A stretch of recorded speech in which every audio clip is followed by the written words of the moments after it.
Hello student, स्वागत है आप सबका एक और न्यू वीडियो में। तो जैसा कि आप सब जानते हैं, हम कक्षा 10 के विज्ञान के 8 चैप्टर फिनिश कर चुके हैं। आज हम पढ़ने वाले हैं चैप्टर नंबर 9, जिसका नाम है आनुवंशिकता एवं जैव विकास। आनुवंशिकता एवं जैव विकास यह बायोलॉजी का लास्ट चैप्टर है और कक्षा 10 के विज्ञान का चैप्टर नंबर 9 है। तो इसमें सबसे पहले देखते हैं आनुवंशिकता क्या होता है। एक ही जाति का जीव उसी जाति का ही जीव उत्पन्न करता है। आपने देखा होगा, जो जीव जिस जाति का है उसी जाति का जीव उत्पन्न करता है। जैसे मनुष्य का बच्चा मनुष्य होता है, मनुष्य का बच्चा जो होता है वह मनुष्य होता है। और पौधे भी इसी प्रकार से एक ही प्रकार के पौधे प्राप्त करते हैं। तो नेक्स्ट, इसके अतिरिक्त माता पिता के लक्षण संतानों में दिखाई देते हैं और माता पिता के जो लक्षण हैं वह संतानों में भी दिखाई पड़ते हैं। जैसे कि जो भी सारे गुण हाथ पैर जो बनावट है उनका, वह सारा कुछ संतान में दिखाई पड़ेगा। परंतु संतान माता पिता से भिन्न होती है। इसके बावजूद भी आपने देखा होगा बच्चे क्या होते हैं, भिन्न होते हैं। जैसे कि मनुष्य में एग्जाम्पल लिया जाए, एक ही माता के दो बच्चे भिन्न भिन्न प्रकार के हो सकते हैं, भिन्न भिन्न प्रकार के होते हैं। और यदि वह जुड़वा है तो एक जैसे हो सकते हैं। कभी कभी जुड़वा बच्चे भी भिन्न भिन्न होते हैं। तो इस प्रकार के समानताओं और असमानताओं के अध्ययन को हम आनुवंशिकता कहते हैं। यह जो समानताएं और असमानताएं पाई जाती हैं संतानों में, इसी के अध्ययन को, इसी को जो हम पढ़ते लिखते अध्ययन करते हैं, इसको हम क्या कहते हैं, आनुवंशिकता कहते हैं। और इसके वैज्ञानिक अध्ययन को आनुवंशिकी कहते हैं। क्या बोलते हैं, आनुवंशिकी कहते हैं। नेक्स्ट हेडिंग डालिए, वंशागत लक्षण। तो जनकों के वंश परंपरागत लक्षणों को वंशागत से प्राप्त करने पर भी उनकी संतानें जनकों से पूर्णतः समान नहीं होती हैं। इसका क्या अर्थ है, आपने देखा होगा मनुष्य का बच्चा मनुष्य तो होता है, सेम बनावट उसकी मनुष्य जैसी होगी, या पौधे जो होते हैं या कुत्ते का बच्चा कुत्ते की तरीके से होता है, लेकिन उसमें फिर भी कुछ न कुछ विभिन्नता पाई जाती है। रंग के आधार पर या लंबाई के आधार पर ये कुछ क्या होती है, विभिन्नताएं पाई जाती हैं। ठीक है, जीवधारियों में पाए जाने वाले इन परिवर्तन या अंतरों को क्या हम बोलते हैं, विभिन्नताएं बोलते हैं। तो ये जो अंतर हो जाता है, संतानों में अंतर जो होता चला जाता है, इसको हम क्या बोलते हैं, विभिन्नताएं बोलते हैं।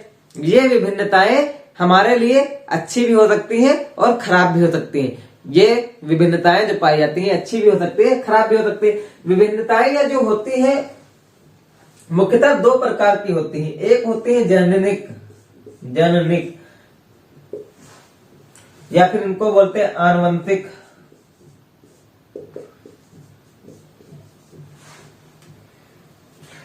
तो जननिक विभिन्नताएं जो होती हैं वह संतानों में वंशानुगत हो जाती है। जननिक जो जीन में पाई जाती है, इसको हम आगे डिटेल में अच्छे से पढ़ने वाले हैं, एक एक टॉपिक को बहुत अच्छे से समझेंगे।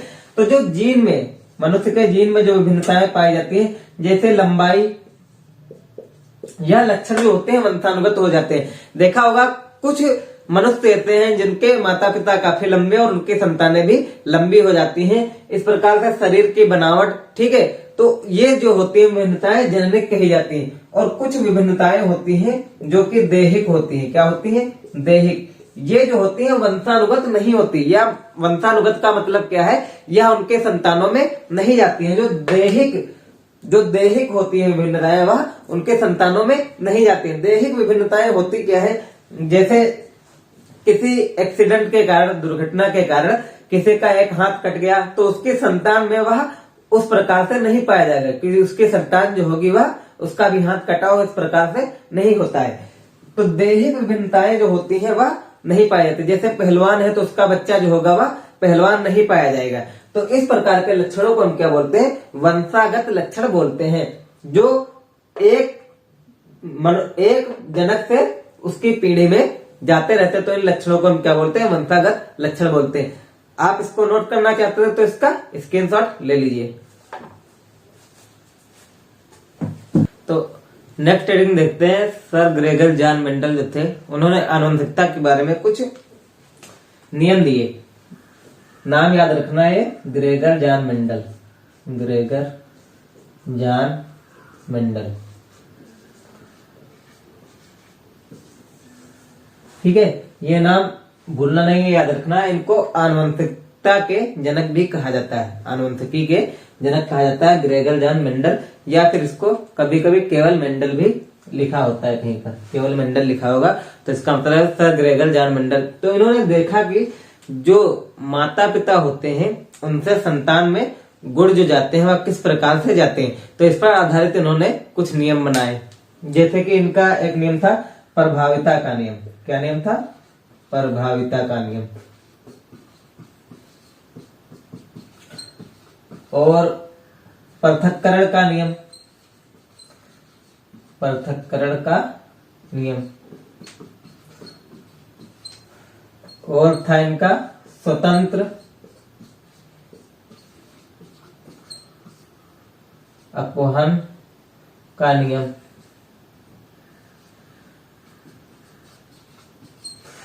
तो इस प्रकार से इन्होंने 3 नियम दिए। अब इनके नियम के बारे में आगे पढ़ेंगे। यहाँ पर देखते हैं जो आनुवंशिक पदार्थ होता है, आनुवंशिक पदार्थ हमारा क्या होता है? डीएनए, जिसको हम कहते हैं डीऑक्सीराइबोन्यूक्लिक एसिड। ठीक है, तो डीएनए जो होता है वह माता पिता से उसके संतान में जाता है। यदि हम मनुष्य की बात करें तो मनुष्य में जो माता पिता होते हैं मेल और फीमेल, इनका डीएनए जो होता है वह उसकी संतान में जाता है। ठीक है, संतान में जाता है। तो यहाँ पर इस संतान के 2 चॉइस हैं, या तो इसमें पिता के डीएनए के जैसे गुण प्रदर्शित होंगे या फिर माता के जैसे। तो इस प्रकार से होने वाली संतान के पास 2 विकल्प होते हैं, लेकिन यह जिस गुण को प्रभावित करता है उसको हम क्या बोलते हैं? प्रभावी लक्षण। क्या बोलते हैं? क्या बोलते हैं? प्रभावी लक्षण। और जो गुण नहीं प्रदर्शित करता है, जो गुण व्यक्त नहीं हो जाता, छिप जाता है, उसको हम क्या बोलते हैं? अप्रभावी लक्षण बोलते हैं। तो इसके लिए सर ग्रेगर जॉन मेंडल ने मटर के पौधों पर कुछ प्रयोग किए, क्योंकि ये वहां पर जहां रहते थे, पादरी थे, तो वहां पर पानी देते थे पौधों को। तो इन्होंने देखा मटर के जो पौधे होते हैं उसमें कोई पौधा बहुत लंबा है, कोई छोटा है, कुछ में सफेद फूल, कुछ में बैंगनी फूल, इस प्रकार से काफी विभिन्नताएं थी मटर के पौधे में। तो इन्होंने इसके लिए क्या किया? उन पर प्रयोग करना स्टार्ट किया। और यह एक ऐसे साइंटिस्ट हैं जिनको इनकी मृत्यु के बाद इन्हें नोबेल प्राइज दिया गया इसी इनके प्रयोग के कारण। तो मेंडल की सफलता के मुख्य कारण क्या थे, इसके बारे में बात करते हैं। इनकी सफलता के जो कारण थे, मेंडल ने एक समय में केवल एक ही लक्षण की वंशागति का अध्ययन किया। इसका क्या अर्थ है?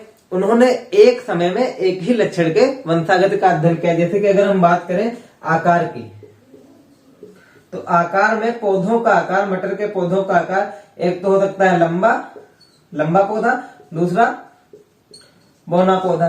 तो इस प्रकार से ये आकार के अगर अध्ययन कर रहे हैं तो आकारों पर ही अध्ययन किया। यदि उसके फूल पर अध्ययन कर रहे हैं, फूल पर, तो फूल किस प्रकार से होता है मटर का? सफेद या फिर बैंगनी। तो इस प्रकार से एक समय में केवल एक ही लक्षण की वंशागति का अध्ययन किया। ठीक है, और नंबर 2, मेंडल ने अपने प्रयोगों का F2 मतलब होता है दूसरी पीढ़ी, F2 मतलब दूसरी पीढ़ी, तथा F3 तीसरी पीढ़ी तक अध्ययन किया। मतलब इन्होंने मटर के पौधों पर 2-3 पीढ़ियों तक अध्ययन किया। उसके बाद उन्होंने केवल ऐसे पौधों को चुना जो आनुवंशिक रूप से शुद्ध थे। जो शुद्ध पौधे थे उनको ही चुना प्रयोग के लिए, अशुद्ध पौधों को अलग कर दिया। संकरण के लिए स्वस्थ पौधों को चुना, संकरण के लिए स्वस्थ पौधों को चुना। ठीक है, तो इस प्रकार से इनके अध्ययन में और भी कुछ चीजें थी। संकरण के समय बहुत सावधानी से अध्ययन किया और कुछ पौधों के पुंकेसर तथा स्त्री केसर इन्होंने काट दिए, जिससे कि इनके अध्ययन में आसानी हो, इनके अध्ययन में क्या हो? आसानी हो। और इन्होंने जो अध्ययन किया था उसमें जब एक लक्षण का अध्ययन किया तो उसको नाम दिया एक संकर क्रॉस, मोनोहाइब्रिड क्रॉस। ठीक है, मोनोहाइब्रिड क्रॉस। तो नेक्स्ट हेडिंग देखते हैं, एक संकर क्रॉस, मोनोहाइब्रिड क्रॉस। तो इसमें मेंडल ने किया क्या? एक लक्षण को लेकर उसका अध्ययन किया, उसको पीढ़ी दर पीढ़ी अध्ययन किया। जैसे कि पहले लक्षण उन्होंने एक पौधा लंबा लिया, लंबा पौधा कितना? लगभग 2 मीटर लंबा। तो लंबे पौधों को उन्होंने, लंबा पौधा, उसको कैपिटल T और कैपिटल T, और उसको दूसरे पौधे, बौने पौधे को स्मॉल t से प्रदर्शित किया। तो इस प्रकार से इनको प्रदर्शित किया। इनके बीच जब संकरण कराया तो क्या देखते हैं? सारे पौधे, जितने भी पौधे हैं वह इस प्रकार से प्राप्त होते हैं, लंबे पौधे प्राप्त होते हैं। इनका जब युग्मन किया तो यहाँ पर यह इधर कैपिटल टी, इस प्रकार से स्मॉल टी और स्मॉल टी इधर विभाजित हो गया। इधर से कैपिटल टी, इधर से स्मॉल टी, तो टी और टी, इधर से कैपिटल टी, इधर से स्मॉल टी। इसी प्रकार से यहाँ पर देखते हैं कैपिटल टी, स्मॉल टी, और यहाँ पर भी कैपिटल टी हमारा और स्मॉल टी। तो ये सारे पौधे जो होते हैं ये कैसे प्राप्त हुए? सारे पौधे क्या थे? ये सभी पौधे लंबे थे। कैसे थे? लंबे थे। तो इससे उन्होंने निष्कर्ष निकाला कि लंबापन जो है पौधे का वह प्रभावी लक्षण है। सब में बौनापन तो दिख रहा है, लेकिन यह कैसा लक्षण है? अप्रभावी लक्षण है। तो इस पीढ़ी को, जो पहले वाली पीढ़ी, इसको पैतृक पीढ़ी बोलते हैं। क्या बोलते हैं? पैतृक पीढ़ी। इसको पी से प्रदर्शित करते हैं। और यह वाले जो है इनको संकर लंबे पौधे, ये जो सारे पौधे दिख रहे हैं ये क्या होते हैं? संकर लंबे पौधे। इनको हम क्या बोलते हैं? F1 पीढ़ी। F1 पीढ़ी या फिर प्रथम संतानीय पीढ़ी। प्रथम संतानीय पीढ़ी। ठीक है। फिर उसके बाद इन्होंने यह जो संकर लंबे पौधे प्राप्त हुए हैं इनको फिर से संकरण कराया। इस प्रकार से इन्होंने जब एक संकर में जो संकर लंबे पौधे थे उनका फिर से संकरण कराया। यहाँ पर देखते हैं यह स्मॉल टी या कैपिटल टी या small T, capital T small T, इनके बीच जब संकरण कराया तो यहाँ से कैपिटल टी, यहाँ से कैपिटल और यहाँ से स्मॉल टी। इसी प्रकार यहाँ से कैपिटल और यहाँ से स्मॉल टी बनेगा और यहाँ से स्मॉल टी। तो क्या देखते हैं? 3 पौधे जो प्राप्त होते हैं वह लंबे प्राप्त होते हैं और एक पौधा छोटा प्राप्त होता है, एक पौधा बौना प्राप्त होता है। तो इस प्रकार से इन्होंने निष्कर्ष निकाला कि ये जो लक्षण होते हैं, लंबापन जो है वह प्रभावी लक्षण है और बौनापन क्या है? अप्रभावी लक्षण है। तो एक संकर क्रॉस है क्या? किसी एक गुण को पीढ़ी दर पीढ़ी उसमें वंशानुगत के अध्ययन को हम क्या बोलते हैं? एक संकर क्रॉस बोलते हैं, मोनो हाइब्रिड क्रॉस बोलते हैं। ठीक है। और यहाँ पर अगर देखते हैं शुद्ध लंबा पौधा कितना है? 1 शुद्ध लंबा पौधा कितना? 1। और संकर लंबे पौधे कितने हैं? 2 हैं। और शुद्ध बौना पौधा कितना है? 1। तो इस प्रथम संतानीय पीढ़ी के बाद यह क्या हुई? F2, मतलब द्वितीय संतानीय पीढ़ी में हमें किस प्रकार का अनुपात देखने को मिलता है? 3:1, या फिर बोल सकते हैं 1:2:1 के अनुपात में देखने को मिलता है। इसी प्रकार से इन्होंने और भी जो लक्षण थे, एक एक प्रकार के लक्षण, जैसे पौधों के बीज हो गए। एक पौधे का बीज होता है हरा और पीला, तो इस पर भी इन्होंने अध्ययन किया। तो उसमें भी 3:1 निकल के आया, 3:1 निकल के आया। और होते हैं पौधों के पुष्प पे, फूल पे अध्ययन किया, तो वहां पर भी इन्हें 3:1 का अनुपात प्राप्त हुआ। तो इससे इन्होंने निष्कर्ष निकाला कि जो लक्षण होते हैं वह वंशागत होते हैं और उसमें से एक लक्षण प्रभावी होता है, दूसरा अप्रभावी होता है। तो प्रभावी लक्षण दिख जाता है और अप्रभावी लक्षण क्या होता है? प्रथम संतानीय पीढ़ी में छिप जाता है, वह दिखाई नहीं पड़ता है। परंतु दूसरी संतानीय पीढ़ी में 3:1 के अनुपात में प्रभावी और अप्रभावी लक्षण देखने को मिलते हैं। आप इसको नोट करना चाहते हैं तो इसका स्क्रीनशॉट ले लीजिए। तो जैसा कि हमने एक संकर क्रॉस में देखा, वहां पर कैपिटल टी था, क्या था? लंबापन था, जो कि प्रभावी लक्षण था, और स्मॉल टी क्या था? बौनापन था। तो प्रभावी लक्षण जो था वह प्रथम संतानीय पीढ़ी में दिखता है और अप्रभावी लक्षण क्या होता है? नहीं दिखता है। इस नियम को उन्होंने क्या दिया? प्रभाविता का नियम बताया। इस नियम को क्या बताया? प्रभाविता का नियम। अब इसमें आगे अध्ययन के लिए उन्होंने 2 विपरीत लक्षणों का अध्ययन किया। पहले क्या किया था? एक लक्षण का अध्ययन किया था। अब 2 युग्म विकल्पी के विपरीत लक्षणों का अध्ययन किया। इसको नाम दिया द्विसंकर क्रॉस, डाई हाइब्रिड क्रॉस। ठीक है। तो इसमें 2 गुण कौन कौन से थे? पीला गोल और हरा झुर्रीदार। तो पीला गोल जो था वह प्रभावी लक्षण था और हरा झुर्रीदार जो था वह अप्रभावी लक्षण था। तो जब इनके बीच संकर कराया गया, संकरण कराया गया, तो आप जानते हैं क्या प्राप्त होंगे? पीले गोल कैपिटल वाई और स्मॉल वाई, कैपिटल आर और स्मॉल आर, क्योंकि एक कैपिटल वाई पीले के लिए इनफ है। ठीक है, पीले के लिए पर्याप्त है, क्योंकि पीला क्या है? प्रभावी लक्षण है। यदि एक कैपिटल वाई आ रहा है तो वह प्रभावी लक्षण होगा। जैसा कि इसमें एक कैपिटल टी था और एक स्मॉल टी। कैपिटल टी प्रभावी लक्षण था, इसलिए पौधे किस प्रकार के प्राप्त हो रहे थे?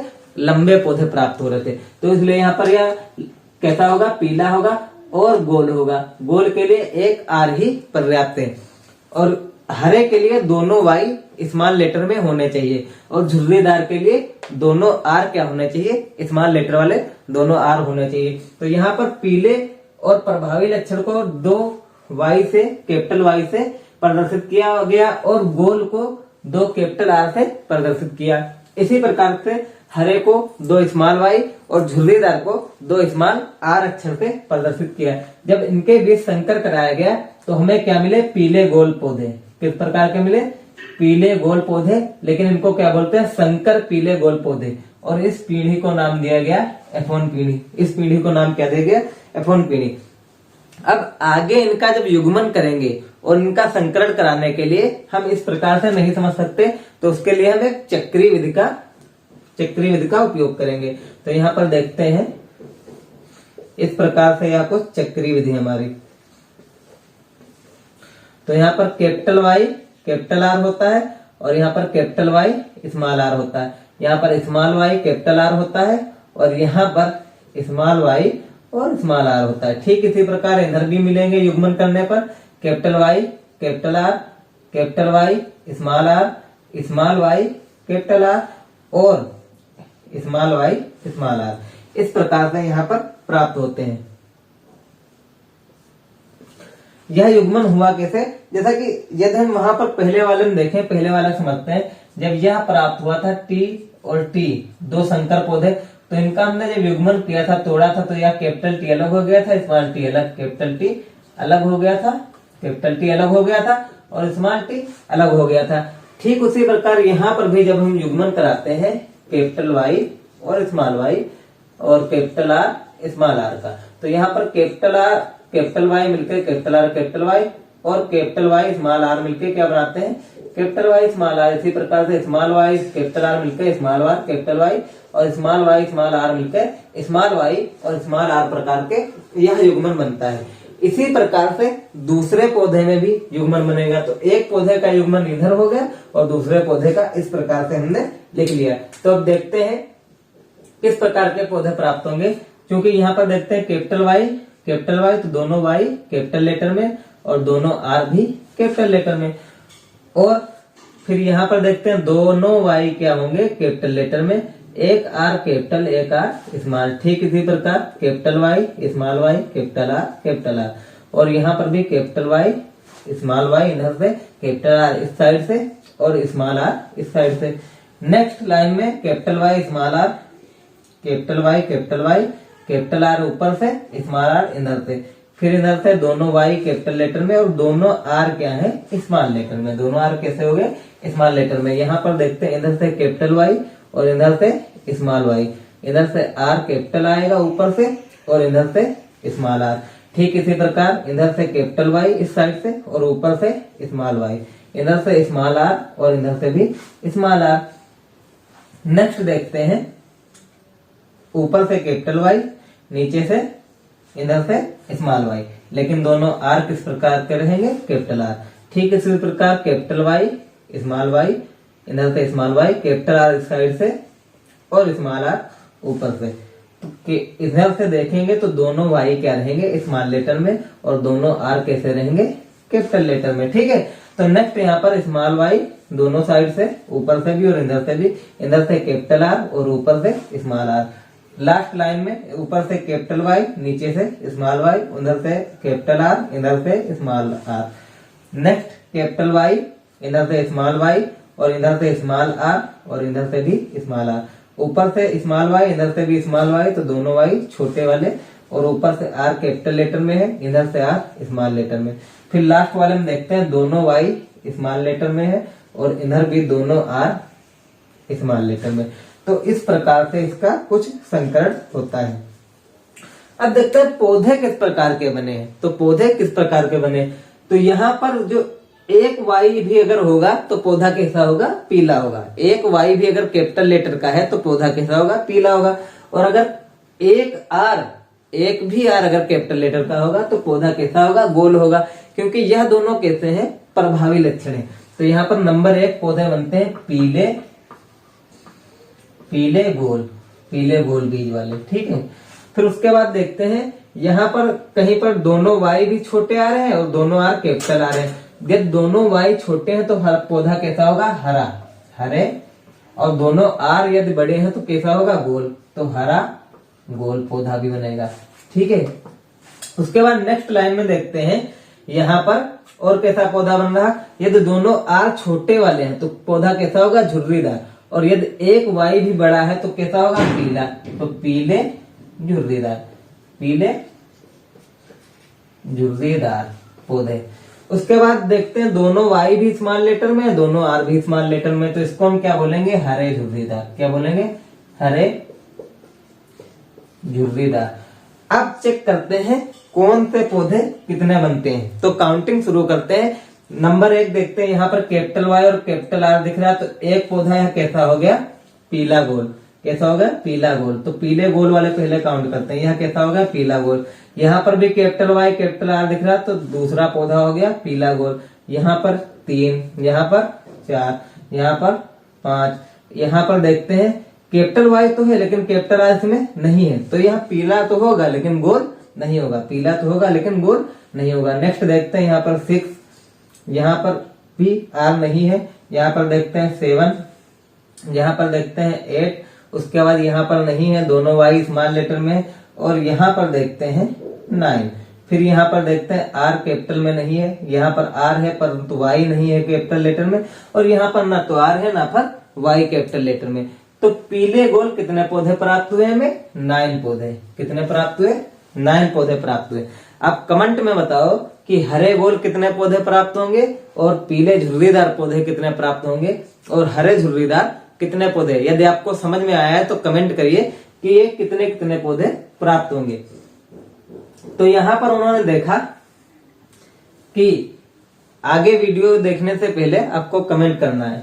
तो हरे गोल पौधे कितने बने, 3, और पीले झुर्रीदार कितने बने, 3, और एक पौधा कितना बना, हरा झुर्रीदार। हरा झुर्रीदार कितने पौधे बने, 1। तो यहाँ पर द्विसंकर क्रॉस में उन्होंने निष्कर्ष निकाला कि इसका 9:3:1 इस प्रकार से 9:3:3:1 के अनुपात में पौधे प्राप्त होते हैं। तो यह इनका द्विसंकर क्रॉस प्रयोग था सर ग्रेगर जॉन मेंडल का। आप इसको नोट करना चाहते हैं तो इसका स्क्रीनशॉट ले लीजिए।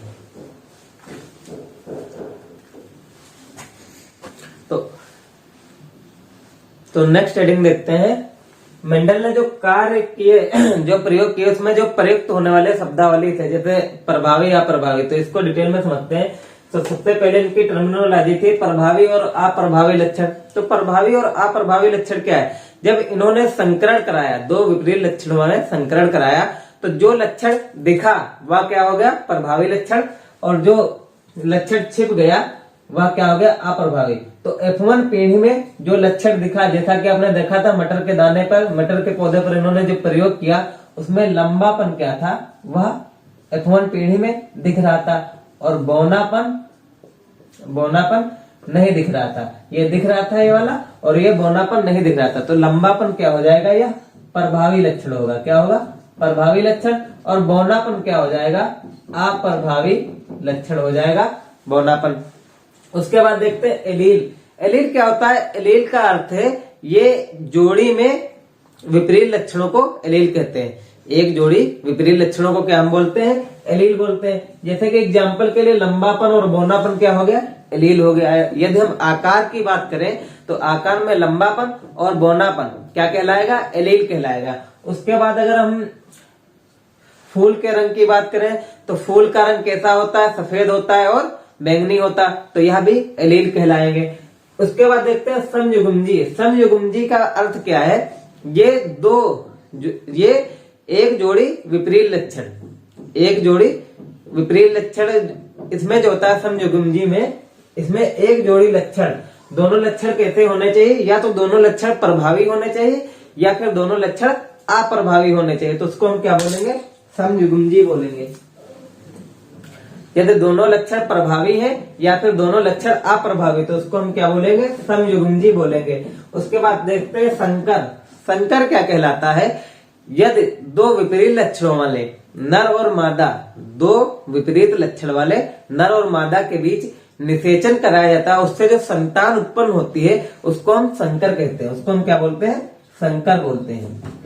और इस प्रक्रिया को संकरण कहते हैं। ठीक है, इस प्रक्रिया को क्या बोलते हैं? संकरण कहते हैं। उसके बाद विषम युग्मजी। विषम युग्मजी क्या होता है? एक जोड़े में विपरीत लक्षणों को हम क्या बोलते हैं? विषम युग्मजी। जैसे एक लक्षण प्रभावी है और दूसरा लक्षण अप्रभावी है तो उसको हम क्या बोलेंगे? विषम युग्मजी। उसके बाद नेक्स्ट देखते हैं, इन्होंने फिनोटाइप और जीनोटाइप शब्द का प्रयोग किया। इसका क्या अर्थ है? फिनोटाइप का अर्थ है बाह्य बाह्य गुण जो होते हैं, जैसे दैहिक गुण, जैसा कि हमने पहले पढ़ा, दैहिक गुण हो गए, वह कैसे हो गए? फिनोटाइप। और जीनोटाइप जो जीनी संरचना में जो गुण होते हैं, जो वंशानुगत भी होते हैं, जीनी संरचना, जीनी संरचना में जो गुण होते हैं उसको हम क्या बोलते हैं? जीनोटाइप बोलते हैं। उसके बाद और जो टर्म यूज किए थे, जैसे एक संकर क्रॉस, एक संकर क्रॉस, इसको हम मोनो हाइब्रिड क्रॉस भी बोलते हैं। तो एक संकर क्रॉस का क्या अर्थ है? यदि एक जोड़ी विपरीत लक्षणों के बीच में प्रयोग किया जाए, एक जोड़ी विपरीत लक्षणों के बीच में संकरण कराया जाए तो उसको हम क्या बोलेंगे? एक संकर क्रॉस। जैसा कि इन्होंने लंबापन और बौनापन के बीच संकर कराया था। और द्वि संकर क्रॉस, द्वि संकर क्रॉस, डाई हाइब्रिड क्रॉस, इसमें क्या होता है? दो जोड़ी विपरीत लक्षणों में, दो जोड़ी विपरीत लक्षणों के बीच यदि संकरण कराया जाए तो उसको हम क्या बोलेंगे? द्वि संकर क्रॉस। तो ये कुछ टर्मिनोलॉजी है जो मेंडल ने अपने प्रयोग में यूज किया था, सर ग्रेगर जॉन मेंडल ने अपने प्रयोग में इस्तेमाल किया था। तो यदि आप इसका स्क्रीनशॉट लेना चाहते हैं तो स्क्रीनशॉट इसका ले लीजिए। तो नेक्स्ट हेडिंग देखते हैं, मेंडल का नियम। अपने प्रयोगों के आधार पर मेंडल ने 3 नियम दिए। नंबर 1, पहला जो नियम है उसका नाम है प्रभाविता का नियम। इसका अर्थ क्या है? इसका सिंपल सा अर्थ है, जब एक संकर क्रॉस कराया तो उसमें 2 लक्षण थे, एक लंबापन और एक बौनापन। कौन कौन से 2 लक्षण थे? एक लंबापन और दूसरा बौनापन।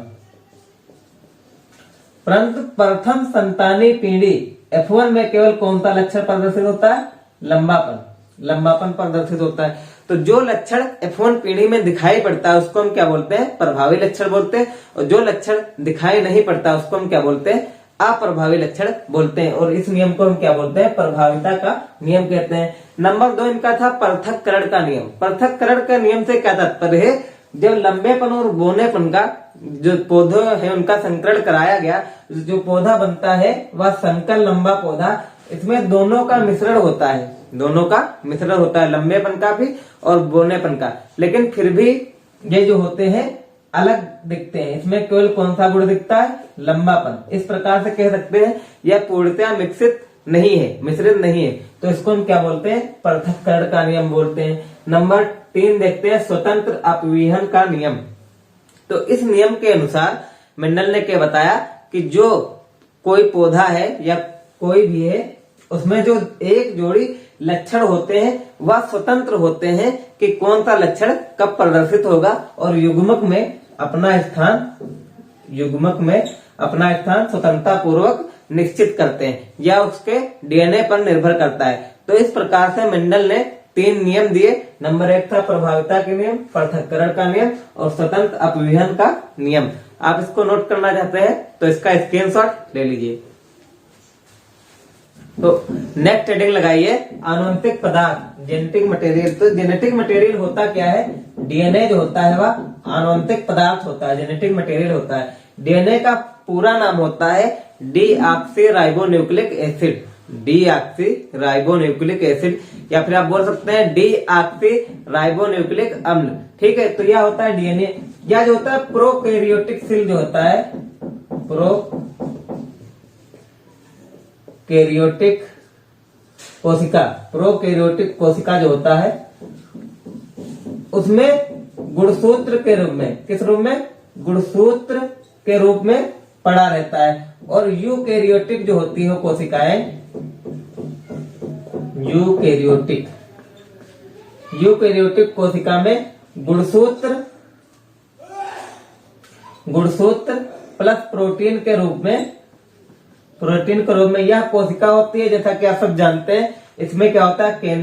केंद्रक में क्या होता है? केंद्रक में गुणसूत्र के रूप में, गुणसूत्र प्लस प्रोटीन के रूप में पड़ा रहता है। क्या पड़ा रहता है? डीएनए हमारा, डीएनए आनुवंशिक पदार्थ हमारा पड़ा रहता है। और कोशिका विभाजन के समय यही डीएनए आधा आधा होकर संतानों में जाता है। यही डीएनए हाफ होकर क्या हो जाता है?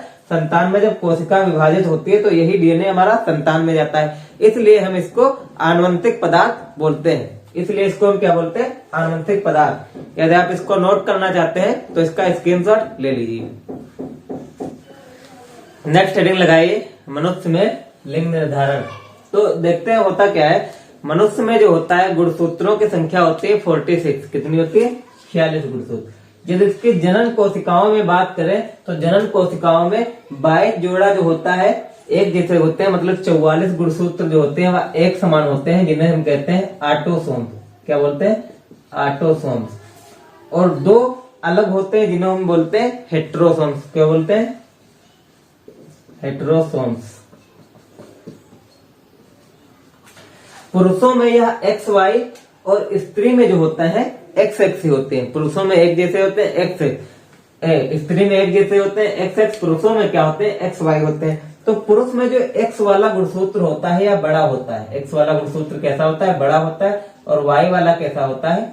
छोटा गुणसूत्र होता है। ठीक है, तो यह होती है इनके जनन कोशिकाओं में गुणसूत्र। जब कोशिका विभाजन होता है, मान लीजिए यह मेल है, यह है मेल, मतलब कि पुरुष है, यह क्या है? पुरुष। और यह फीमेल, फीमेल मतलब कि स्त्री। इसमें गुणसूत्र कितने हैं? 46 इसके पास है, 46 इसके पास। जब इसमें युग्मक होगा तो 23 इधर होंगे और 23 इधर होंगे। इसी प्रकार से 23 इधर और 23 2 भागों में बट जाएंगे। अगर इसमें हम बात करें तो इसमें जो बनता है स्पर्म, स्पर्म बनेगा। और यहाँ पर क्या बनेगा? ओवम या फिर अंडाणु बनेगा, जिसका आपने पढ़ा है लैंगिक व अलैंगिक जनन में। ठीक है, तो इसमें जो होता है 22 तो एक समान होते हैं, प्लस एक्स रहेगा पुरुष में, या फिर 22 प्लस वाई रहेगा। कोशिका विभाजन के समय शुक्राणु में जो गुणसूत्र होता है वह टूट जाता है। 22 प्लस एक्स होगा या 22 प्लस वाई। लेकिन जो स्त्री में होता है वह 22 प्लस एक्स रहता है और इधर भी 22 प्लस एक्स रहता है, क्योंकि स्त्री में जनन कोशिका में दोनों गुणसूत्र जो होते हैं एक्स एक्स होते हैं और पुरुष में क्या होते हैं? एक्स और वाई होते हैं, एक्स और वाई होते हैं। जब इनके बीच निषेचन होगा, इनके बीच निषेचन होगा तो इसके जो अंडाणु होंगे वह तो एक जैसे होंगे। स्त्री में जो अंडाणु होते हैं वह एक जैसे होंगे। जब इससे 22 प्लस एक्स वाला शुक्राणु निषेचित करेगा, 22 प्लस एक्स वाला, तो क्या बनेगी? लड़की। और यदि 22 प्लस वाई वाला शुक्राणु अंडे को निषेचित करेगा तो वहां पर क्या बनेगा? लड़का। आने वाली संतान क्या होगी? लड़की। तो इस प्रकार से निर्धारण होता है। जैसा कि यहाँ पर अगर देख सकते हैं 22 इधर से, 22 इधर से क्या होगा? 44 प्लस एक्स एक्स, तो यह क्या होगा? लड़की। क्या होगा? लड़की। इसी प्रकार से इधर देखते हैं 22 प्लस और इधर से 22 और 22 इधर के कितने हो गए? 44, 44 प्लस इधर वाई है और इधर एक्स, तो क्या हुआ? X Y. तो यह क्या बनेगा? लड़का। क्या बनेगा? लड़का। ठीक इसी प्रकार नेक्स्ट यहाँ पर देखते हैं, यदि यहाँ पर इससे निषेचित हो गया 22 प्लस वाई से, तो क्या बनेगा? 44 प्लस एक्स वाई, मतलब कि लड़का। आने वाली संतान क्या होगी? लड़का होगा।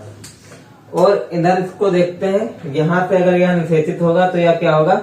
44 प्लस एक्स एक्स, मतलब कि लड़की। तो यदि मनुष्य में होने वाली संतान जो होगी लड़की होगी या लड़का होगा, इसके चांस कितने हो सकते हैं? देख सकते हैं यहाँ पर लड़की लड़का लड़की लड़का, मतलब कि 2 लड़के हो सकते हैं 2 लड़की। कहने का अर्थ है 50-50% चांस रहता है कि होने वाले संतान लड़की होगी या लड़का होगा। क्योंकि यदि इधर से पुरुष का स्पर्म जो है 22 प्लस एक्स वाली यदि ओवम को निषेचित करेगा तो होने वाले संतान क्या होगी? लड़की होगी। और यदि 22 प्लस वाई वाला निषेचित करेगा ओवम को तो क्या होगा? लड़का होगा। तो इस प्रकार से मनुष्य में आने वाले संतान में क्या होता है?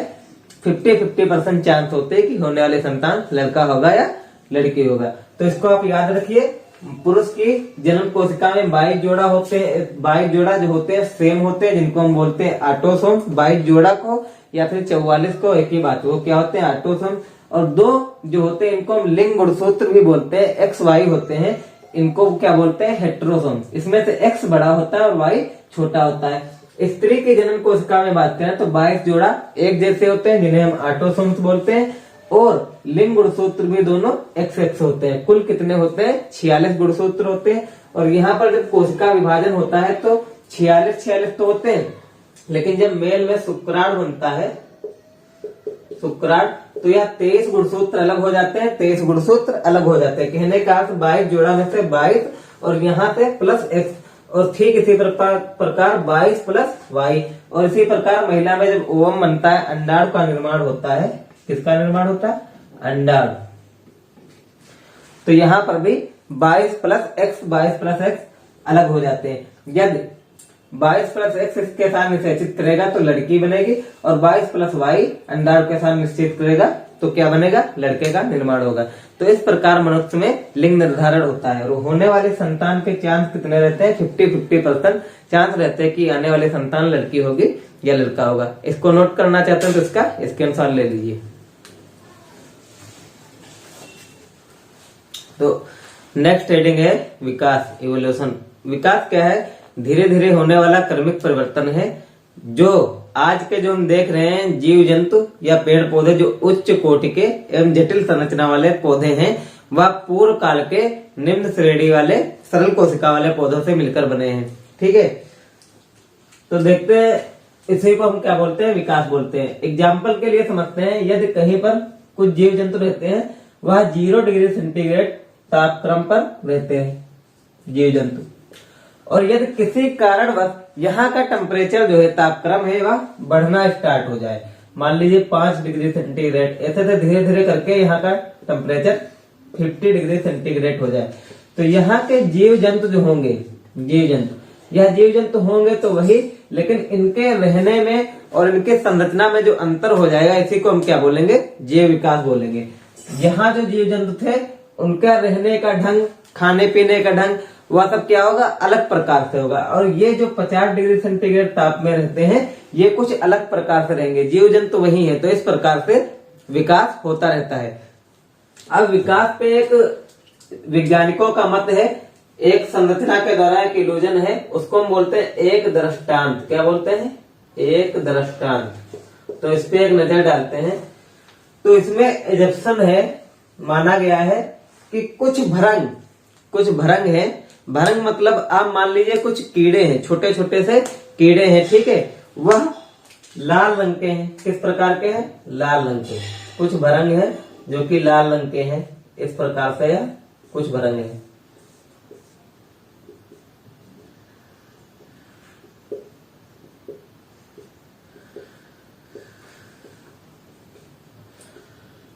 यह लाल रंग के भरंग है जो हरी झाड़ियों में रहते हैं, और वही हरी झाड़ी खाते हैं, और इनके बीच क्या होता है लैंगिक जनन होता है। किस प्रकार का जनन उत्पन्न करते हैं लैंगिक जनन। आप सब जानते हैं लैंगिक जनन में क्या होता है विभिन्नताएं आ जाती हैं। क्या होता है विभिन्नताएं आने के जानते हैं। तो यहाँ पर एक विभिन्नता आ जाती है इनके बीच जब लैंगिक जनन होता है। तो यहाँ पर लाल भरंग के बीच में, यह लाल भरंग जो थे इसमें से एक भरंग उत्पन्न हो जाता है हरा। एक भरंग किस प्रकार का उत्पन्न हो जाता है हरे प्रकार का भरंग उत्पन्न हो जाता है। और इस हरे भरंग की विशेषता यह है कि यह लैंगिक जनन के पश्चात अपना हरा रंग को वंशागत लक्षण में परिवर्तित कर सकता है, मतलब इसकी जो संतान होंगी वह हरे रंग की होंगी। तो इसी प्रकार से नेक्स्ट स्टेप में हरे रंग के काफी भरंग हो जाते हैं और लाल रंग के भी होते हैं। परंतु मान लीजिए कोई चिड़िया है जैसे कि कौवा क्या होता है ऊपर जब उड़ता है तो हरी घास में, हरी झाड़ियों में क्या करता है लाल भरंग को आसानी से देख लेता है, लाल भरंग को आसानी से वह दिखाई पड़ जाता है और उसको खा लेता है। लेकिन हरा भरंग जो है वह उसको हरी झाड़ियों में आसानी से नहीं दिखाई पड़ता है। तो इस प्रकार से वह धीरे धीरे खाता चला जाएगा। तो एक समय ऐसा आएगा कि जो सारे भरंग हैं वह हरे भरंग बचेंगे और लाल भरंग नहीं बचेंगे, क्योंकि उन सबको चिड़िया जो है खा जाएगी। तो इस प्रकार से यह जो था यह वातावरण के प्रतिकूल था, लाल वाला जो लक्षण है वातावरण के प्रतिकूल है, क्योंकि हरी झाड़ियों में लाल रंग आसानी से दिखाई पड़ जाता है और यह वाला जो है यह अनुकूल है। तो इसलिए अनुकूल लक्षण के कारण यह हरे भरंग जीवित रह जाते हैं और यह लाल वाले समाप्त रह जाते हैं। इस प्रकार लाल भरंग से एक नई जीव जाति का उत्पन्न हुआ जो कि है हरे भरंग। ठीक है, इस प्रकार से हो सकता है नंबर 1, यह क्या थी, नंबर 1 संरचना थी। इसी प्रकार से नंबर 2 संरचना है, कुछ लाल भरंग रहते हैं, कुछ लाल भरंग रहते हैं। सेम उसी प्रकार से यह भी लैंगिक जनन करते हैं आपस में और हरी झाड़ियों में रहते हैं और हरी यही घास खाते हैं। कुछ समय पश्चात हुआ क्या, कुछ समय पश्चात इन लाल भरंगों के मध्य इस बार क्या हुआ, इस बार एक नीला भरंग उत्पन्न हो गया। किस प्रकार का भरंग उत्पन्न हो गया, नीला भरंग उत्पन्न हो गया। अब इस नीले भरंग में क्या है, यह वातावरण के अनुकूल है या नहीं, आप बताइए। यह भी वातावरण के अनुकूल नहीं, क्योंकि जो चिड़िया है, मान लीजिए कौवा है, वह लाल भरंग को भी आसानी से देख लेता है हरी घास में और नीले वाले को भी देख लेता है। परंतु सेम उसी प्रकार नीले भरंग की भी विशेषता है कि यह लैंगिक जनन के पश्चात अपने रंग को वंशानुगत कर सकता है। मतलब इससे जो संतान होंगी वह कैसी होंगी, नीली होंगी। कैसी होंगी, नीली ही होंगी। तो यहाँ पर नीले भरंगों की संख्या क्या हो जाएगी, बढ़ना शुरू हो जाएगी। नीले भरंग की संख्या क्या हो जाएगी, बढ़ जाएगी। अब मान लीजिए जहां पर ये रहते हैं उन झाड़ियों में आग लग गई। ठीक है, दुर्घटनावश क्या हुआ, सारे जो लाल भरंग थे वह समाप्त हो गए और नीले जो भरंग थे वह भी समाप्त हुए, लेकिन नीले ही भरंग केवल बचे, लाल भरंग बिल्कुल नहीं बचे। तो इनमें विशेषता है जो कि यह नीले भरंग ही उत्पन्न करेंगे। तो यहाँ से भी लाल भरंग जो थे आदिकाल के, इनका विकास कैसा हो गया, नीले भरंग में यह परिवर्तित हो गए। तो इस प्रकार से भी इवोल्यूशन होता है, विकास होता है। आई होप आपको समझ में आ रहा होगा। यह तो दोनों क्या थे, वातावरण के प्रतिकूल थे, फिर भी किसी दुर्घटना के कारण, मान लीजिए जंगल में आग लग गई या कोई बड़ा सा पत्थर गिर गया, उसके नीचे दबकर लाल वाले सारे समाप्त हो गए और नीले ही कुछ भरंग बच गए। और नीले में विशेषता क्या है, जो अपने रंग को वंशानुगत कर सकते हैं, इसलिए लाल भरंग से नीले भरंग का वंशानुगत लक्षण प्राप्त हो गया। तो यहाँ तो एक विकास होता है। और इसमें एक और, तो यह हो गया नंबर 2, यह क्या हो गया, नंबर 2। अब देखते हैं नंबर 3। कुछ जीव जंतु रहते हैं एक ही स्थान पर, किसी कारणवश क्या हो गए, या अलग हो गए, 2 भागों में बट गए। अब ये वाले ना इधर जा सकते हैं और ना ये वाले जीव जंतु इस साइड जा सकते हैं। अब इनके बीच होता क्या है, लैंगिक जनन होता है। लेकिन यहाँ पर क्या होता है, मान लीजिए इधर का तापक्रम बढ़ रहा है और इधर का तापक्रम घट रहा है। इधर का तापक्रम क्या हो रहा है, बढ़ रहा है और इधर का तापक्रम घट रहा है। ये जीव एक ही थे, लेकिन एक समय ऐसा आएगा जब इधर का तापक्रम बहुत ज्यादा बढ़ जाएगा, राइट हैंड साइड का, दाहिनी तरफ का, और बाएं तरफ का बहुत ज्यादा कम हो जाएगा और बाएं तरफ का बहुत ज्यादा बढ़ जाएगा तापक्रम। तो इन दोनों जीव जंतुओं में क्या हो जाएगी, बहुत ज्यादा विभिन्नता हो जाएगी, बहुत ज्यादा विभिन्नताएं उत्पन्न हो जाएंगी, जो कि इस पूर्व आदिकाल के जीव से बिल्कुल भिन्न होंगी दोनों जातियां। और यहाँ पर 2 जीव जाति का निर्माण हो जाएगा। यहाँ पर क्या होगा, 2 जीव जाति का निर्माण हो जाएगा। अब इस प्रकार से एक जीव जाति से 2 जीव जाति का निर्माण हो गए। तो यही इवोल्यूशन के कुछ मेन रीजन है जो आपके नोट्स में लिखे हुए हैं। आप इसको नोट करना चाहते हैं तो इसका स्क्रीनशॉट ले लीजिए। Thank you. तो नेक्स्ट हेडिंग लगाइए, समजात एवं समरूप अंग। तो समझते हैं उदाहरण से समजात एवं समरूप अंग क्या होते हैं। तो सबसे पहले देखते हैं समजात अंग।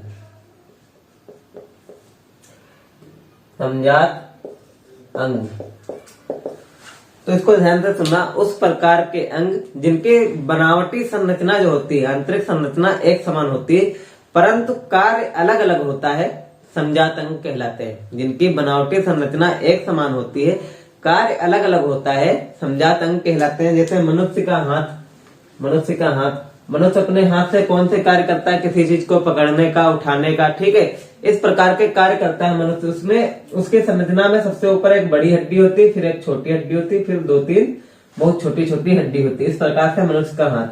तो मनुष्य क्या कार्य करता है, अपने हाथ से कुछ चीजें पकड़ने का, उठाने का, इस चीजों का कार्य करता है। और छिपकली का हाथ, उसकी आंतरिक संरचना जो होती है ठीक इसी समान के होते हैं, एक बड़ी हड्डी, फिर छोटी हड्डी, फिर कुछ छोटी हड्डी। परंतु छिपकली का कार्य क्या होता है, अलग होता है। छिपकली अपने हाथ से या पेड़ से क्या करती है, दीवार पर चलती है। उसी प्रकार से मेंढक का पैर, एक बड़ी हड्डी, एक छोटी हड्डी, फिर कुछ छोटी हड्डियां। तो इस प्रकार से इन सारी चीजों की आंतरिक संरचना एक जैसी है, बनावट एक जैसी है, परंतु इनके कार्य क्या है, अलग अलग है। तो इस प्रकार के अंग क्या कहलाते हैं, समजात अंग कहलाते हैं। इस प्रकार के अंग समजात अंग कहलाते हैं, जिनकी आंतरिक संरचना एक समान हो परंतु उनके कार्य अलग अलग हो, समजात अंग कहलाएंगे। अब बात करते हैं समरूप अंग की। समरूप अंग क्या होते हैं, समरूप अंग तो जस्ट इसके अपोजिट, जिनकी आंतरिक संरचनाएं अलग हो परंतु कार्य एक समान हो, जिनकी आंतरिक संरचनाएं अलग हो परंतु कार्य एक समान हो, तो इस प्रकार के अंग समरूप अंग कहलाते हैं। एग्जाम्पल से समझते हैं, जैसे चमगादड़ और अन्य कोई पक्षी यह भी अपने पंख से क्या करता है, उड़ता है, और अन्य पक्षी भी अपने पंख से उड़ते हैं। तो दोनों के कार्य एक समान है, उड़ने के कार्य, परंतु इनकी संरचना में क्या होता है, अंतर होता है। पक्षी के पंख में हड्डियां होती हैं, क्या होती हैं, हड्डियां, और चमगादड़ के पंख में हड्डियां नहीं होती। तो इस प्रकार से इनके कार्य तो एक समान है, हड्डियां नहीं होती, इसमें हड्डियां होती हैं। इस प्रकार से इनके कार्य तो एक समान है, दोनों का कार्य उड़ने का है, परंतु इनकी आंतरिक संरचना अलग अलग है, इसलिए इनको क्या बोलते हैं, हम समरूप अंग कहते हैं। इसका एक और एग्जाम्पल से हम समझते हैं, जैसे तितली। क्या बात करते हैं, तितली। आज सबने देखा होगा, तितली में भी हड्डियां नहीं होती, परंतु इसका भी कार्य क्या होता है, उड़ने का। तितली के पंख में भी हड्डियां नहीं पाई जाती, इसका कार्य भी होता है उड़ने का। और पक्षी में हड्डियां पाई जाती है, इसलिए इनकी संरचना क्या होगी, अलग अलग, परंतु कार्य एक ही। कार्य क्या है, उड़ने का कार्य करते हैं, इसलिए ये क्या कहलाएंगे, समरूप अंग। तो इस प्रकार से यह टॉपिक खत्म होता है। आप इसको नोट करना चाहते हैं तो इसका स्क्रीनशॉट ले लीजिए।